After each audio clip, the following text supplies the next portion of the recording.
housekeeping notes. This event is being recorded, and a recording will be posted to the New America events page within 48 hours after the event.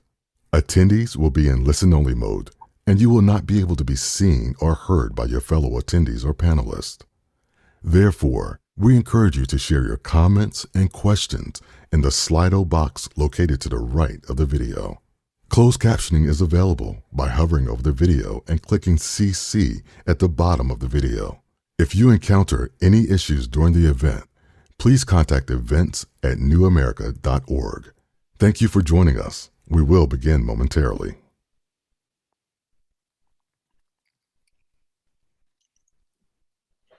Hello and welcome everyone. We're so glad that you're able to join us today. My name is Ruth Wiley and I'm from the Center for Science and the Imagination at Arizona State University. And I am thrilled to be spending the next hour with these lovely people. My co-facilitator from Smithsonian Institute, Glenn Adamson, authors Tochi Onyebuchi, Madeline Ashby, and artist Brian Miller. I'd like to start by asking everyone to give a brief introduction. Glenn? Yeah, thanks, Ruth. It's great to be here. My name is Glenn Adamson, and I am a curator at large on the Futures exhibition team at the Arts and Industries building, which I'll be telling you about a little more in just a second. And my name is Brian Miller. I'm an artist and a visual storyteller. And I am Tochi Onyebuchi, author, essayist, all that jazz, and writer of half the stories in this exhibition. My name is Madeline Ashby, and I am the other half of that equation, and I am a consulting futurist and science fiction writer based in Toronto. Thank you, everyone. So just a little bit of housekeeping to walk through what we're going to do for the next hour. Glenn and I have prepared some questions that we want to talk with the panelists about, also some questions for each other. But we definitely want to leave time for your questions. So please post them in the panel on the side and we'll get to as many of them as we can. But I want to start actually with a question for you, Glenn. So often when we think of museums, we think about them as places where we can go visit the past. Can you talk a bit about why Smithsonian was interested in launching something about futures? Sure, thanks, Ruth. And it's a fair question because at best you would imagine that museums can show us the present, but showing you the future sounds like quite a difficult feat, but we've tried to pull it off. And I'll try to explain a little bit about why we tackled this big and rather amazing project. And maybe we could have the first few slides up while I talk about this, just so people get a sense of what they'll be in for if they're able to actually travel to Washington, DC and see the show, which just opens later this month on the 20th of November. So the building where this exhibition is set is called the Arts and Industries Building. And it was actually finished way back in the 1880s as the first US National Museum. So it's right there on the south side of the mall with all the other Smithsonian museums that you know and love. And it actually has been out of use for a few years now, almost 2 decades. So what we've done is to bring it back to life by putting together this exhibition called Futures, which looks at art and design and technology, engineering, across a very wide spectrum of human creativity. And I guess the one thing I would say about it is that it's meant to be an optimistic and forward-looking show. So it's very easy for us, of course, to imagine dystopian possibilities in the future. And we all know how arresting and mesmerizing that can be. And I know our artists and our authors have thought a lot about issues of dystopia in their work. But what we wanted to do is really project an image of what might go right if we all get it together and work together. So, the exhibition, which you now see here on the screen, notably is called Futures with an S. So it's the idea here being that it's multiple futures, not what will happen, but lots of things that might happen.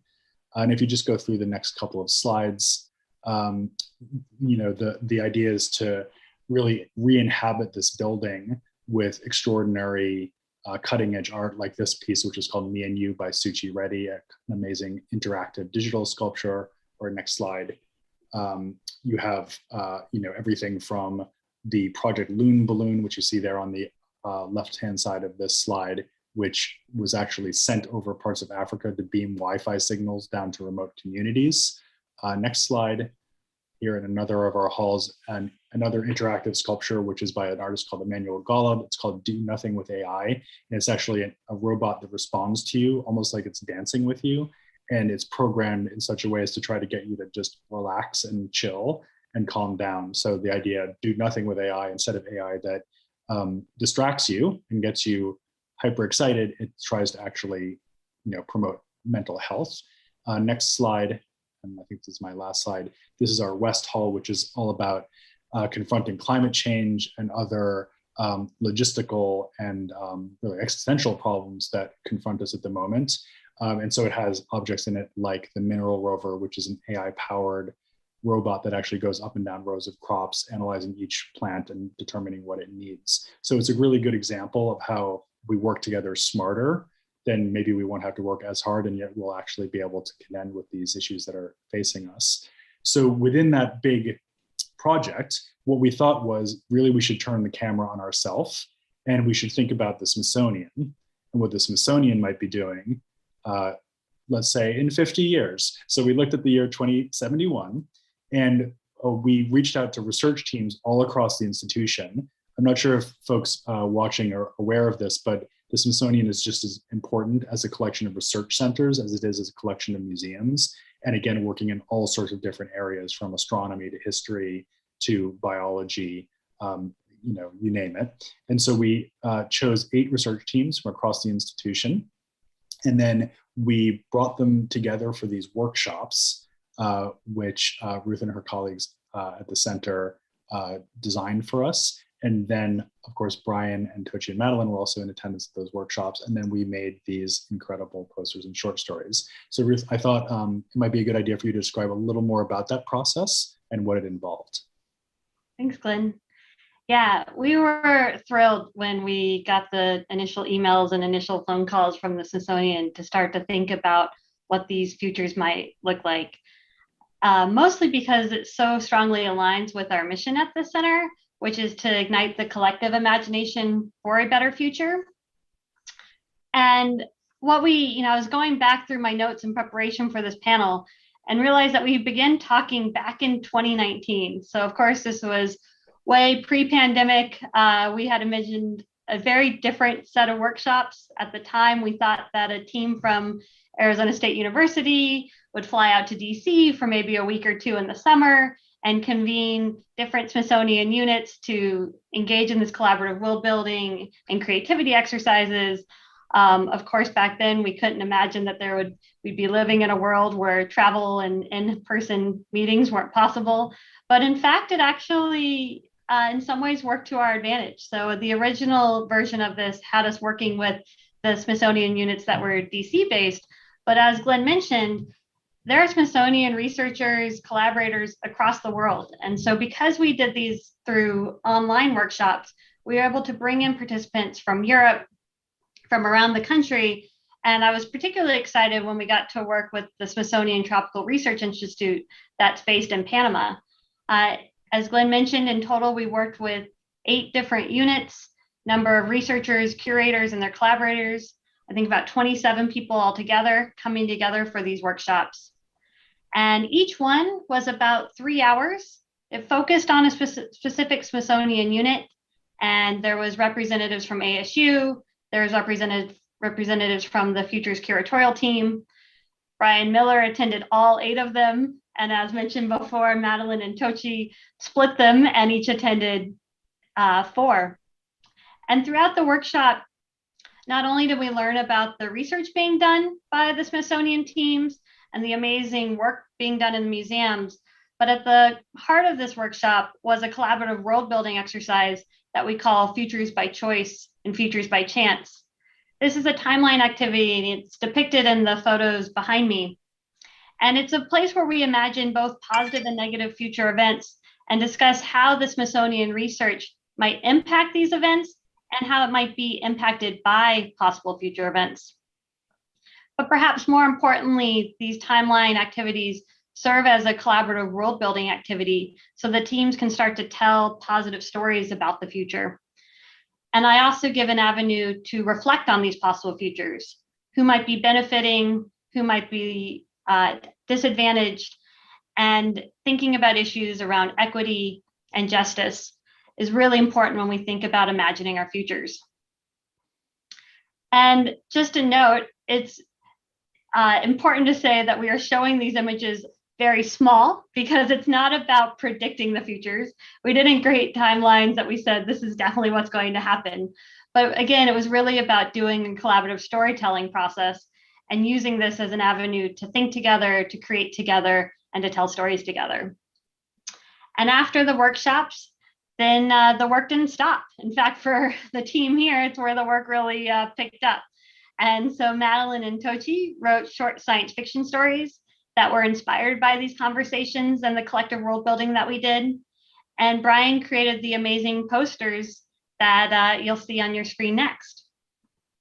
These stories and the posters are available on Slate's Future Tense channel, and Brian's posters will be displayed at the Futures exhibit when it opens, as Glenn mentioned, in about a week and a half. That's a little bit about the process and how we got to where we're at. But now I'd like to turn it over to Brian and ask for you to talk through your reflections on the process and creating these stunning images. Thank you, Ruth, and thank you, Glenn. It's great to be here. So exciting after all the time that we've spent working to be able to show this artwork to everyone. I feel like we've been hiding it away for over a year now. You know, I mean, to me, the process was truly amazing. I'm used to collaborating. You know, I've collaborated with Lucasfilm on things for Star Wars, and I've collaborated with Hot Wheels on imagining new vehicles, but I've never got to sit down with, you know, scientists and experts and writers, and it was really intriguing to me. And I think one example would be the Tropical Research Institute illustration. So many of the Smithsonian experts that we talked to echoed some very similar sentiments. You know, every one of them said, "Oh, I had a parent who, you know, made sure that I was outside and interacting with wildlife and interacting with nature." And those words really resonated with me. And one of the researchers even said, you know, my father would take me out into the woods to this fire lookout tower, and I was able to look out over the forest and just kind of see for miles and take everything in. And that's what really inspired that illustration. Was I thought, well, what if we took that idea of the fire lookout tower, but put that, you know, into the water, the ocean environment, and created an imaginary structure where in the future you could go there and you could go down and be in the underwater environment, but you could also go up and look over, you know, the mangrove forest and the water and the sea creatures and even the birds, right? So this idea of taking people and putting them back into nature and letting them experience the world around them will then help them be more invested in the future of that place and how we manage it and how we preserve it. So that's one example of how I was inspired from that process, for sure. Wonderful. But of course, there were 7 others, so it just depends on how much more we want to talk about. I know you guys don't want me to go too crazy today. Well, maybe I could ask you a quick question, Brian, which is just about the aesthetic of the posters. So, you know, this year the Smithsonian is 175, so we're celebrating the anniversary. So we're looking ahead to the 225th anniversary of the Smithsonian, imagining posters that might be shown at the museums then. How did you think about creating a range of different looks for these posters that would feel both, I suppose, genuinely futuristic, but also relatable for a present day audience? That's a great question. I think for me, I feel like so many times as an artist, when we try to imagine a future, we get it really wrong because we're stuck with our current present ideal. You know, we've all seen the sci-fi movies where they whip out a Sony Walkman and it's supposed to be, you know, 100 years in the future, like wah wah, right? So I was hoping to connect a little bit more to the human experience and the human element, and also with the idea of our positive futures. So I really took inspiration from things like, you know, World's Fair artwork from the past, or maybe like, you know, attraction posters from like amusement parks and that sort of thing. Things that are colorful and joyful, but are also serve as a way to communicate, as to draw people in. And so we have these 8 different future, you know, museum displays, and I wanted to do it like that attraction style, but also give each of them their own flavor. So, coming up with color combinations that hopefully suit the aesthetic of what we're talking about. So I think one example of that would be the augmented athletes, where we were talking with the sports innovation team, and they had so much focus on not necessarily winning sports or being the best at sports, but inclusion. How do we get more people involved in sports, regardless of their ability, of their race, of their gender, and using technology to make it fair and equitable for everyone. And I was so impressed by listening to them speak that then inspired me to, imagine these situations. Like one of the things we talked about was, what if there were two teams at two different stadiums, miles away or countries away? How could they play together? And so imagining the technology that could enable that, but not being specific about the technology, just being general and being like, here's how it helps the players, here's how it helps people.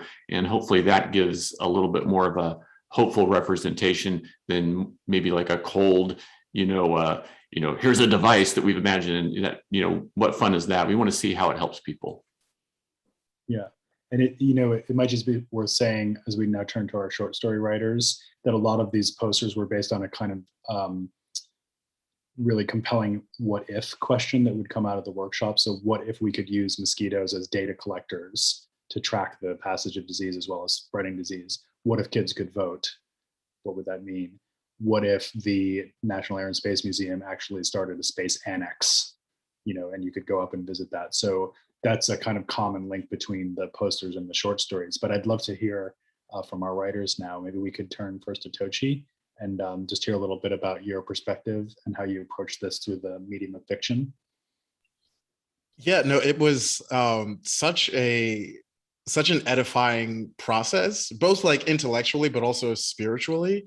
One of the things that I found myself constantly taking away from these workshops, and it was a point that was being made over and over and over again in discussion with these teams, was this sort of optimism. So much of the work that they were engaged in, and I think a lot of the work that museums tend to engage in general, or research teams tend to engage in general, is a sort of reparation or a sort of repair. I remember, speaking with, the teams focused on the history of women in science that ended up spawning my short story Eureka, and so much of that was about, sort of unearthing these previously existent stories and these women who had made these incredible contributions, but for one reason or another weren't talked about, or were sort of brushed aside or airbrushed out of the picture with regards to scientific innovation. And so listening to these people talk about the sort of excavation work that they were engaged in was incredibly revitalizing. And similarly with, the story that spawned Bloodstream, which is the story around the workshop that spawned Bloodstream, which is the story around the idea of mosquitoes as vectors for vaccines, as opposed to just diseases. I hate mosquitoes. I hate them. There are few living creatures that I abhor and whose utility I question more than I do mosquitoes. But out of that workshop came this question: what if mosquitoes could be used for good?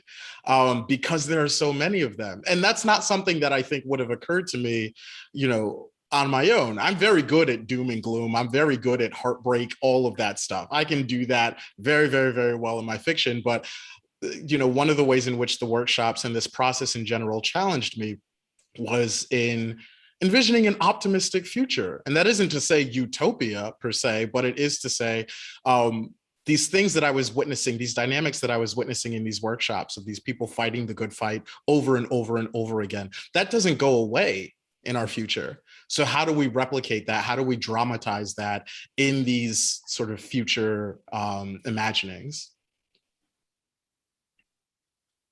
Cool. So Madeline, do you want to speak to the 4 stories that you wrote and how you tackled this broad range of subjects? Yeah, sure. Like Tochi, I also, I've been asked to participate in optimistic science fiction projects like this before, but this was the one that really challenged me to be fearlessly optimistic. This was the one that, I really felt at a certain point during the writing, there was a moment that I had where I felt like Wile E. Coyote looking down over the Grand Canyon. There was this sudden like, this is really happening. In part because of the quality of the people involved. Like when you are bringing to life the ideas of people who have given their entire careers to the pursuit of something, that is a huge responsibility.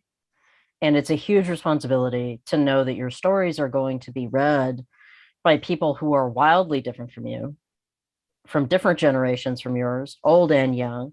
Going through, as I wrote these, I imagined them being read aloud from a grandparent to a grandchild.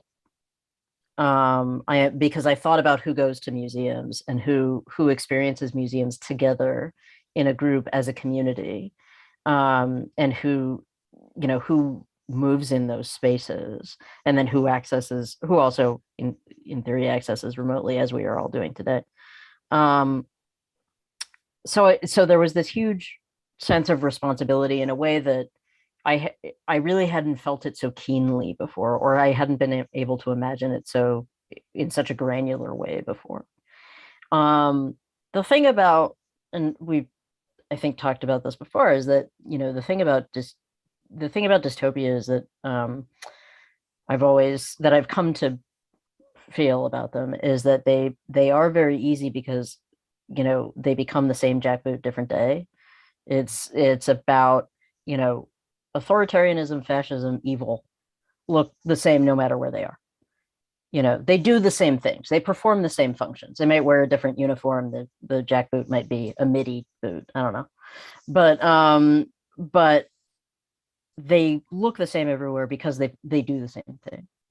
Whereas a utopia is highly individuated. An ideal future, an optimistic future is highly individuated. And why is that? It's because it is pointing at places that have been wounded in the past. And those optimistic futures show us what life might be like if those wounds were healed. And I think that goes back to Toji's point about these are points of repair. This is like, okay, what if we could mend things? Because I think that's the most optimistic thing about this project is like, one, museums still exist. Two, this is a future in which science and research and facts matter. And that we continue to press forward on those guidelines. And that was what was almost more challenging than any one aspect of the story, aside from tapping a bunch of constitutional scholars to tell me what adulthood legally means. Thank you to the constitutional scholars who spoke to us on their vacation. Short of that was the most, I want to say, difficult, or at least challenging. I don't want to say difficult, challenging aspect of this for me. I want to pick up on perhaps another challenge. So one of the themes of many of the stories is that they take place in museums, or they're about exhibitions or galleries. And that's pretty different than the way people tend to think about science fiction, which is set in space or big cities or ravaged frontiers. And so, Madeline or Tochi, can you talk about the challenge in threading museums into the story and how that impacted your work? Oh man, it was, I think what's interesting is I tend to look at museums as portals in a sense. I'm in a present reality looking at this item this item whose present was in the past. If that that's very sort of metaphysical, but it does seem as though I'm, every time I encounter a piece of artwork or an exhibition or an installation, I'm standing on some sort of temporal threshold. And with 30 Second Situation, which was the story that came out of the workshop with the National Museum of African American History and Culture, It was a story that was very much written like during the pandemic. That was the backdrop of my life, and it couldn't help but be the backdrop of the story that I was writing. And one thing that my mom has always said since I was a kid was, "This too shall pass," right? Like whether it was a good thing, whether it was a bad thing. And in the thick of the pandemic, I know me personally, but I imagine this might be true for a lot of people. We were wondering, what does the end of this look like? Is there an end to this? What does the after look like? Is it even a desirable outcome? Is it even a desirable reality that I want to be in? And the sort of optimism of the story was located in the idea that yes, there is an after. It's not quite the after where things are 100% better, but what would it look like to stand at that after and to look back at what is going on right now? And I think too, historically, one of the things that I'm constantly running up against in museums and in my sort of interaction with history is that, particularly during periods of tumult, whether it's, I don't know, like the French Revolution or, civil rights struggle in America or what have you, there's this idea that the upheaval is going on all the time everywhere, that people are not living quotidian lives, or that there are not these sort of more domestic moments of uplift or tragedy or what have you. And that was something that I wanted to tap into. What would people in the future, what would they see 2020 look like in their history books? Would it be just constant upheaval all the time? Because oftentimes that's what it felt like. But what would it look like to tap into the personal history of somebody who was living through that time? And that was something that I wanted to get at there. And a museum was the best vehicle that I could think of to engage that question. Anything to add to that, Madeline? I actually found it, I want to say, more difficult to sort of thread the museum as a place, the placeness of a museum into some of my stories, in part because they took place in such weirdly the place, the story of mine that directly deals with the existence of a museum installation and with a museum curator takes place on the moon. And it's called In Pursuit of Extraterrestrial Life, in which an astronaut has to reckon with what it is to get pregnant on the moon. And then approaches a museum curator for help about it, because they have access to all of this cool stuff. And so it was threading the existence of a museum as a place was difficult for me, but not the idea of threading in the existence of ongoing research institutions. And that, I think, I was able to thread in a little bit more to acknowledge the fact that the museum is a place, but the research institutions, as you pointed out earlier, are global, and they are a community of practice. And that community of practice is global, and that goes everywhere. The building could, in theory, fall tomorrow, and the museum would still exist because the people who make it happen still exist. Great, thank you. Thank you, guys. I have a question for Brian, but first I just want to remind the audience to put their own questions into the box right next to their viewing screen. We've already got some great ones coming in, so I think we'll probably cut to the questions as soon as we can, because there's some really interesting topics being raised. But before we do that, I did want to ask you first, Brian, and maybe our writers could speak to this as well, about the idea of research within the context of this project. So of course, you're talking to researchers who are, studying the prospect of asteroid mining or whatever that topic is. But you also had to conduct a lot of research to come up with those images. And then obviously Tochi and Madeline, you had to do the same for the stories. But how do you research the future? And in a way, it's a parallel problem to the one that we were posing ourselves as curators. How do you make an exhibition about the future? Because it's very easy to understand how you do historical research or even scientific research, but how do you do credible research that's forward-looking? So Brian, what do you think about that? And then maybe we could hear from Tochi and Madeline about it too. Most of my career has been spent working, telling other people's stories visually. So something that was from a written word or from a movie or, something like that. So I found it important for me to really listen to the researchers, to the experts that we were talking to from Smithsonian, and to try not to make assumptions. Because I think, as a creator, you're trying to jump to what that imagery is that you want to display, and it's easy to make that leap before you have all the information. So I really tried to like calm myself and listen and ask good questions, and I found that took me down avenues that I would maybe not have found or discovered on my own. So that was sort of the foundation that I used, and then from there I would start the imagination process. So like you brought up asteroid mining, Glenn, I think that's a good one to talk about. For someone like me, my mind goes to the movie like Armageddon or something, right? But that's not really the reality of what's happening out there. That's someone else's imagination. So we have to think about things like, what does asteroid mining mean to our planet? Can we reduce the amount of resources that we're taking from our own planet if we take them from an asteroid? But then the question becomes, how much do we take from the solar system? What's our responsibility there? So there's all these big questions that come up, and we don't necessarily have to answer those questions today. We have to think about them and then infuse that into the artwork. And so that was, I guess, my take on the research. I maybe didn't answer your question exactly, but it's sort of my response to that. Well, yeah, I mean, I think it highlights two things. One is that we had researchers who were able to extrapolate from their present day experience, and in many cases were already thinking about consequences of their work.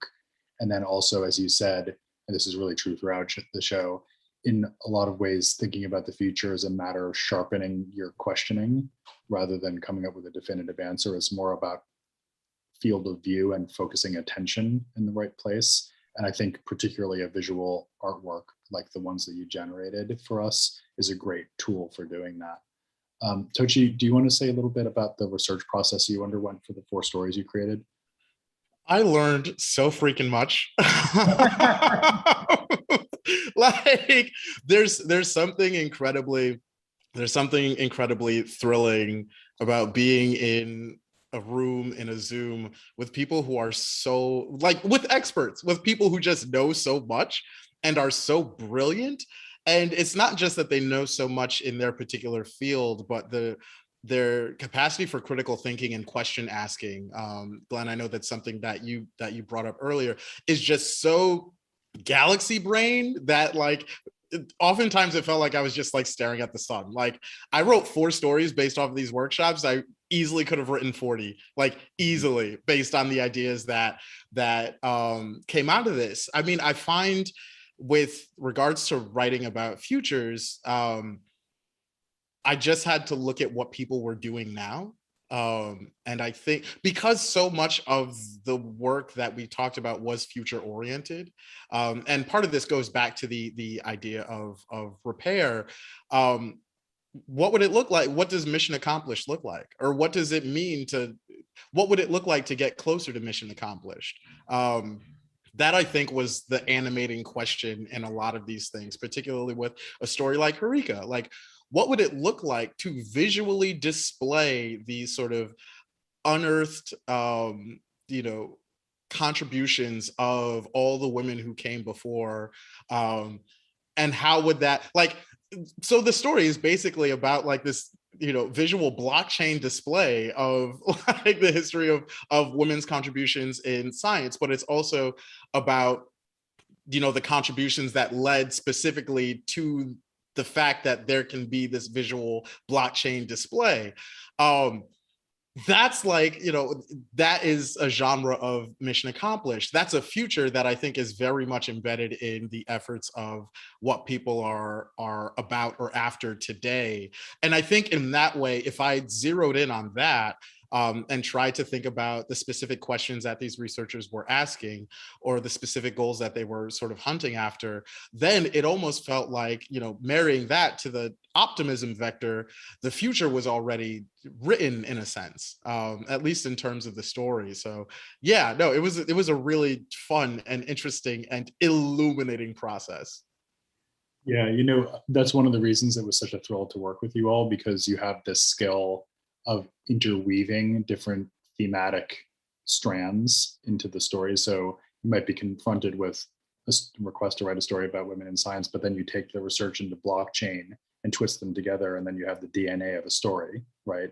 And that's a really exciting thing for me, because curators and historians don't usually get to be quite that creative with our data sets, so it was really freeing also for me to be part of a process that involved this much speculative projection. Madeline, what would you say about your own research path through the project? Um, well, I've been a practicing foresight consultant for 10 or 11 years now. I've done a lot of work that is similar to this with different groups. So the idea of sort of using foresight techniques as a research process was not new to me. I think where writers and artists and curators and researchers and foresighters align is in that we often have to justify our research by demonstrating the implications of that research. Mm. And I think a lot of people in writing a research grant, no matter what it's for, have had to underline and then highlight and then point a neon sign at, and if this continues, that this might happen, right? And so I think that's a place where we could all meet, and so on. So that was not that was a point of that was an intersecting point, I would say. In terms of the research, there were, for specific stories, I think like the one that was the most difficult for me was Claremont v. Florida. Claremont v. Florida went through so many different drafts. Claremont v. Florida is about giving minors the right to vote. And we spoke to many different scholars at multiple levels, and lawyers and attorneys and and people of specialization to really get that, to see how possible was this, because this was, when it's about the law, you're not talking about something theoretical necessarily. I mean, you are in use cases maybe, but this was, this is stuff that is already written. And how would how might it be rewritten was sort of the next question. And that was, I think, like the most intense research wise. There were probably, I forget how many drafts there were of it. There were just so many of them. Yeah, well, that makes me think, how many drafts of our exhibition have we gone through? But I particularly love that story and poster in terms of the way it locks into the exhibition. And actually that particular workshop had only one researcher, John Greenspan, the great historian of American democracy. And basically his perspective is that American democracy has always been a rough and tumble business, especially in the 19th century. It was literally fistfights at the polls. And so it was fascinating to talk to him about what would be a comparable transformation 50 years ago to the ones that we've experienced in the past, i.e. inclusion of ethnic minorities and women who were excluded from the franchise. So we came up with this idea of what if kids could vote, which is kind of initially shocking, but then you think, well, in a way, why not? Because they're the ones that are going to inherit the situation that the politicians of the day are actually creating. And of course, it's very compatible with the narratives about who decides the future, what we all do together, and how do we each participate as fully change-making agents in that context. So it was so interesting to see where you took that in the story, as well as Brian's poster of this kid looking at that amazing skyline. But I think we might as well turn to questions now, because we have so many good ones. What do you think, Ruth? That sounds great. While I'm doing a quick pass, Madeline, where you want to jump in to Glenn's response there? I just wanted to say that I foolishly did not look up the quotation that inspired me most on this, and I'm like searching Google Images, and of course it's not there right when you need it. But it was about he shared with us this quotation about how democracy can be like an old dark house, and in it, it might be snug, but in it your enemies can still hide, or something like that. And it blew me away. It blew me, like I got goosebumps. Like I actually got the hairs on my, and he just casually mentioned it, and I just thought, and I will say that in that project also, the the person that we worked with said, I want you to imagine as though like it's possible that there's a future in which my job doesn't exist. It's possible that there's a future in which this field no longer exists. And he was really willing to countenance that as a possibility, more so than I've seen, not just in other teams here, but in other industries, other teams, other stakeholders that I've met in other projects. Like, there was this willingness to sort of step forward and say, yeah, and it's possible that this might not be true, or that I might not be here for this, or that my field might not be here for this. And I really respected the kind of the bravery that it takes to say that and to acknowledge that as a possibility. And that is again, like, speaks to the quality of research when you can imagine yourself out of existence. That really sort of blew me away. I think that's a great point. Yeah, so thank you all for throwing in questions. Please continue to do so. We have some great ones. Like I said, we're going to try to get to as many as possible. And there's definitely some common themes coming up there. So one question that I'd like us to think about a little bit is, what can these stories do? So what's next? The question asks about, how do we inspire strategic imagination? So in government or science or institutions, particularly ones that might be resistant to speculative futures and forecasting. So open the floor to respond to that one.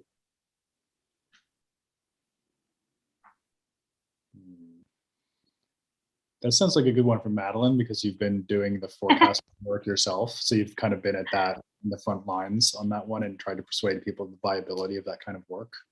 So why stories, Madeline? This is really funny because I have to deliver some slides on that later today.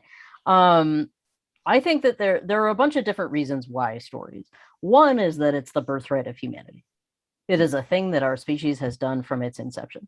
From the Lascaux paintings in France, from those cave paintings in France, to the oral tradition that gave birth to the Iliad and the Odyssey, which were effectively the world's first fan fiction. Hi Claudius, do you have a perspective on this? Thank you. To I Claudius,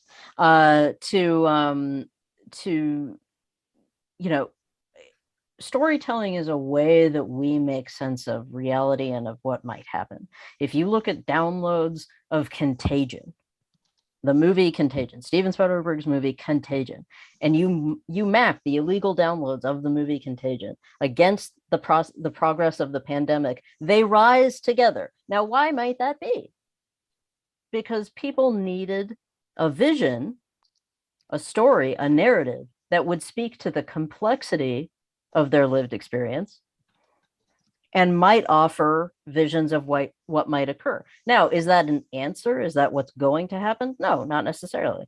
But I think the function of art is to create a discursive object, like a thing that we can use as a point of conversation or a jumping off point, or a thing that exists between us that is neither of our idea.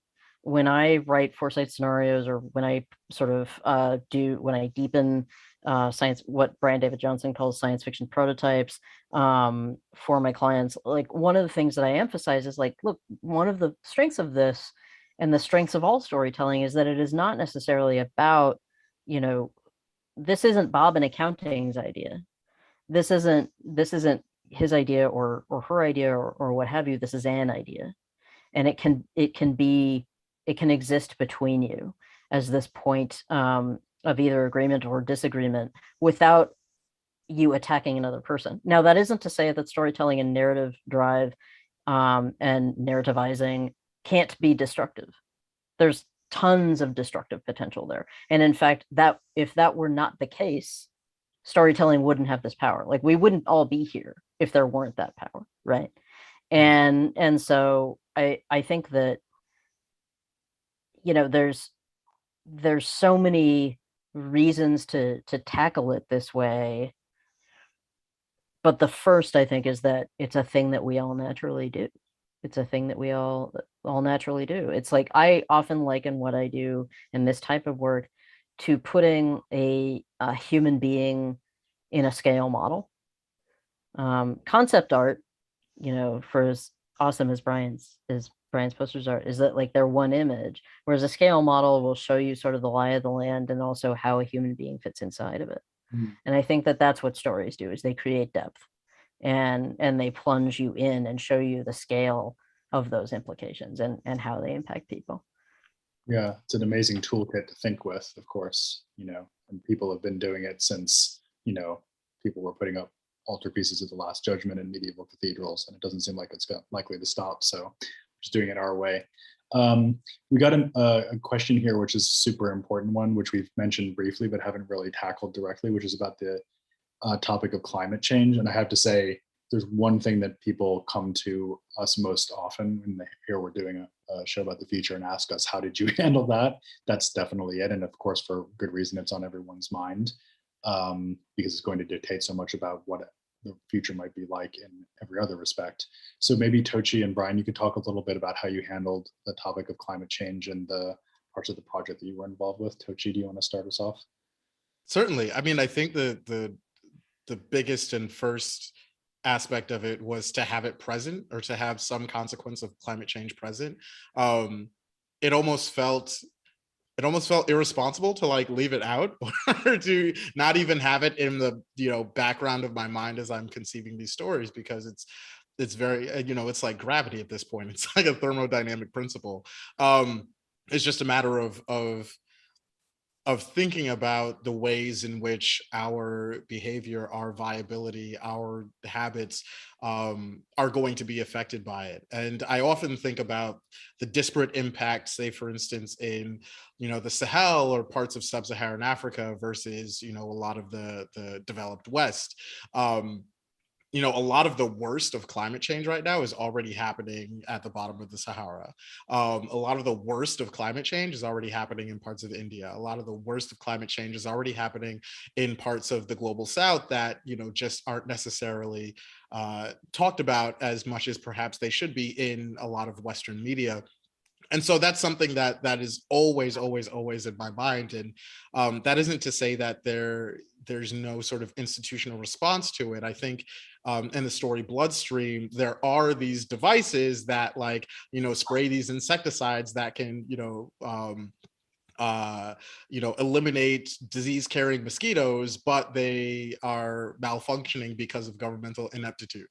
So I feel like that is also a thing that's not going to go away in the future. But I also, thought about the ways in which climate change could force us into a sort of equilibrium, or like a return to an equilibrium with the environment, a way of coexisting with the environment. And that's a lot of what animated the story Equipoise, which is about a museum that is basically part mangrove. And I like, that was really cool to imagine, because it was like, okay, what does equilibrium look like? What does it look like when you can exist in a place and not in an exploitative fashion, or not in a destructive fashion? That is incredibly optimistic, but also like really fun, because it's not a space that, intellectually I've occupied before. And so it was really interesting to dive into that question, because I do think, there's a very strong and deserved temptation to get into a lot of the doom and gloom with regards to climate change and our institutional response to it. But there's a lot of good work happening. There's a lot of good stuff happening that can tend to get drowned out in the noise. And what does it look like to sort of put the microscope on those things? Great, thank you. And it's great to have that big picture view and think of it as in the backdrop. Like you said, it's like a gravitational pull on our imaginations. It's great to think about that as a kind of guiding principle of the project. And I certainly would say the same is true of the exhibition in general. Brian, what do you think about the presence of climate change in the imagery? I feel like climate change was integral to at least 4 of the illustrations, but the one I would like to focus on would be our conversation about mosquitoes and conservation biology. Part of the idea there was that in some future, Smithsonian might have this like eco tracker system, which I guess the shortest way to describe it would be like Waze, except for the environment. And so we would have these devices that we could interact with. And as citizens of the earth, we could all contribute to, protecting the climate through monitoring our environment, wildlife, ecosystems, and all that data being collected in a way that would benefit all mankind, all humankind. So to me, it's so easy, like Tochi was saying, to go down the doom and gloom path. And I know one of our discussion ideas that was never going to be part of the artwork was like, well, what if the Empire State Building was, half submerged underwater, and there's, all this kind of dystopia stuff. And that's an interesting discussion path to go down. But then to steer the conversation to what if we empowered people of the planet to contribute to making the environment better, as opposed to just talking about it or leaving it up to the politicians. I thought that was a really inspiring idea, and one that really could have applications for our future. Absolutely.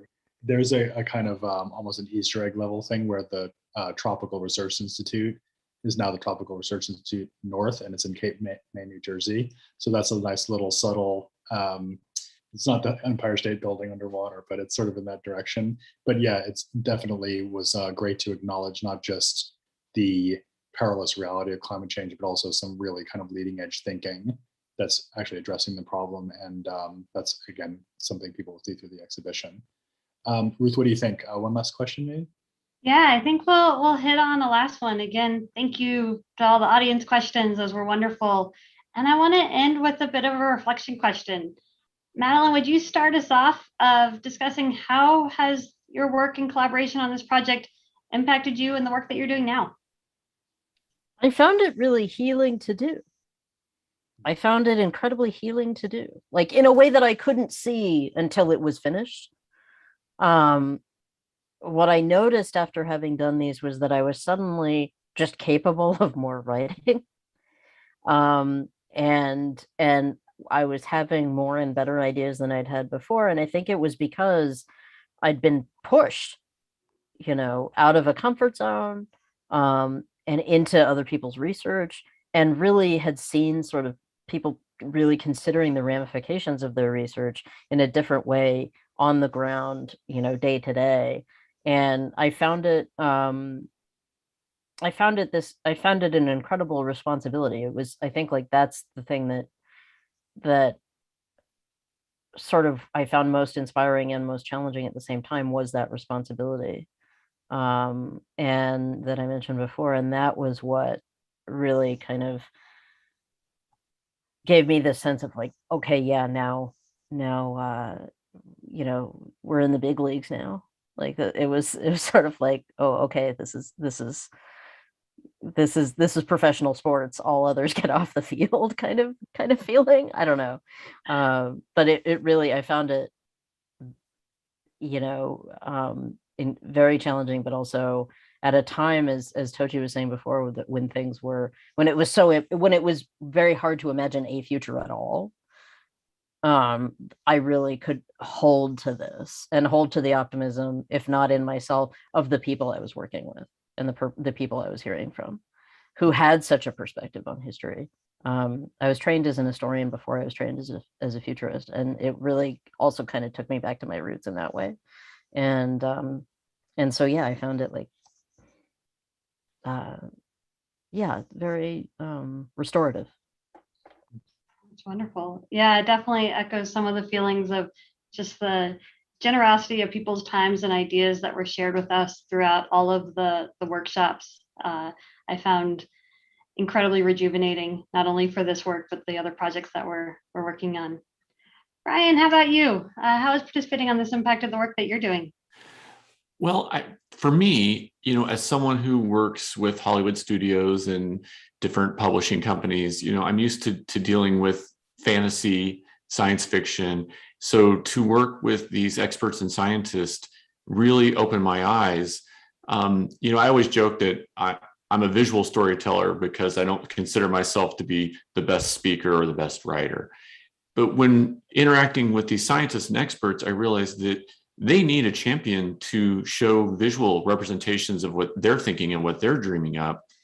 And it even makes you question like the place of art in society. It's like, well, maybe every one of these museums needs like an illustrator on staff, because you can have a report with all the numbers and all the statistics, but when you take that to, try to get your funding or try to get the public on board, they might need some visual representation to get them excited about it or to help open their minds to it. And so working with them, it impacted my art in a way that like I appreciate more of the how you can get information from others and listen and then use that to reflect back. But it also made me think a bigger picture thing of like, how can we incorporate art back into the sciences and get artists and science working together to maybe propel things forward at a faster rate? Who knows?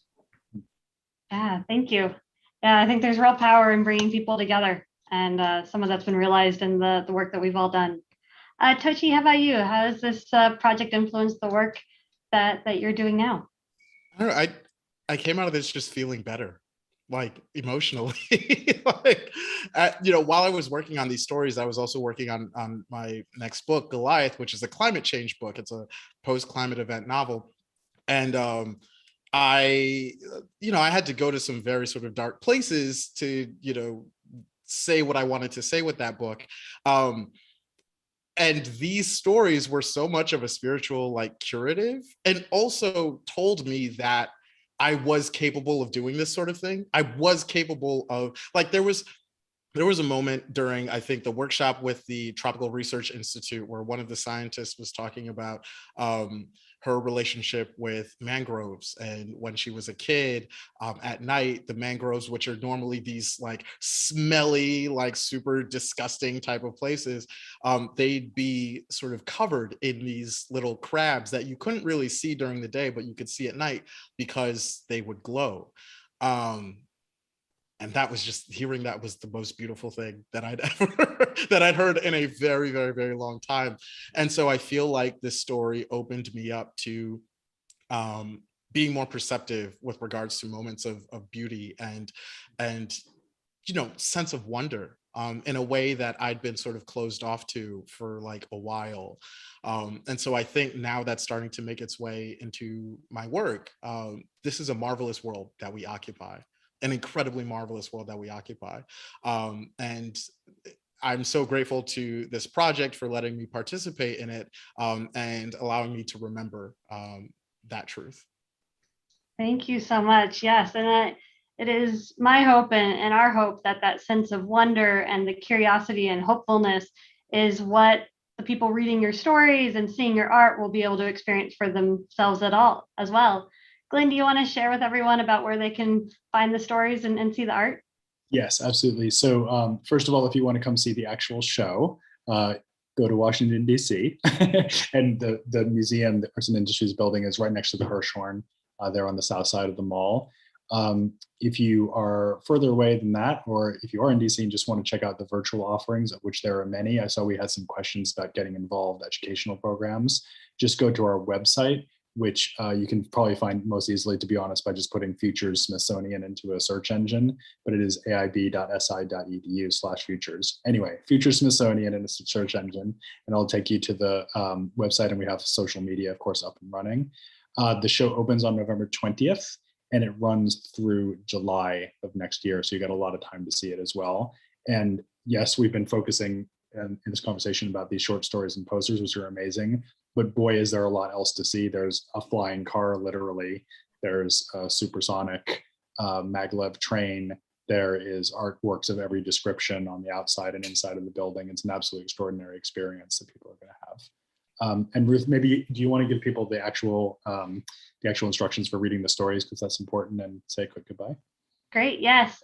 So the stories can be found on Slate's Future Tense channel.